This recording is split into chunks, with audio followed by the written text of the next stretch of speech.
Well, this ICE shooting, I think a lot has been said about it. I can't believe it's only been 5 days since this has happened. Because I don't know what's going on. It felt like this was weeks ago. Like I actually, when I was preparing for the show today, I had to go check because I was like, I didn't talk about this last week at all because it hadn't happened yet, which is crazy to me. The speed at which this news cycle or the news cycle is moving right now almost makes this feel like old news, which is crazy. The interesting thing about the whole thing is this country is truly just living in two alternate realities right now. If you're on the left, she was trying to get out of the way. If you're on the right, she was trying to run over the ICE agent. And that's basically it. I said this, I've said this already. It very much feels like this was a highly contested catch in a football game. One of those where, it's a catch and it's like, did the ground cause a fumble or not? It's one of those like, it's so close and the home team was like, that was a catch. The away team was like, that was a drop. It's really what this feels like. This incident has generated some of the worst takes I've ever seen, easily. Now, was the ICE agent within his right to shoot her? Probably. Like when we get down to the nitty-gritty court of law, was he in his right legally to shoot her? Probably. Did he need to? Probably not. I've seen enough videos, body cam videos of a cop where someone's driving similarly and they just get out of the way. But sometimes they get hit, which goes back to, was he in his right to do it? Yeah.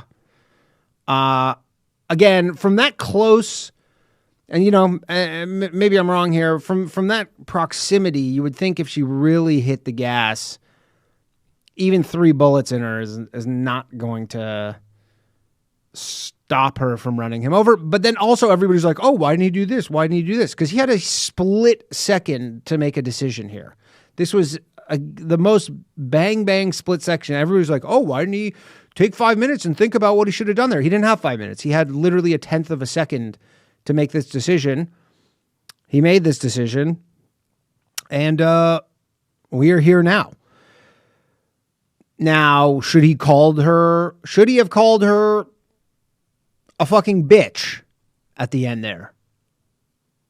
I would have. And it's not because she's a woman. I would like to make that clear. Not because she's a woman. If a man clipped me with his car, I'm definitely calling him a fucking bitch, okay? And that's just to start. If there are any slurs to be had, you better believe I'm saying those too, okay? Calling someone who almost hit you with their car a fucking bitch, that's normal. That is such a normal response to almost getting run over. That is, for people to be making a big stink about this, and I made a sketch about it, but you can go watch it on my main comedy YouTube channel. But that's such a normal, for people being like, see, that's proof right there. He murdered her, called her a fucking bitch. That's not proof of anything. I've said way worse. Also, word of advice to anyone listening, anybody watching. If any type of law enforcement agent is trying to open your car door and one is standing in front of you trying to block you from driving, maybe just put it in park. Maybe just throw her in park. Maybe you feel you have done nothing wrong and the entire interaction is unwarranted. Just put it in park. This is honestly some of the best advice I've ever given out on the show. Just throw her in park. And the United States, pretty long track record of officer-involved shootings. This shit isn't particularly rare, so why risk it? Just put it in park. Just put it in park. Let the courts sort it out. I know it's not a great outcome, but sometimes you can sue and get paid out the ass in this country. So it's just put it in park.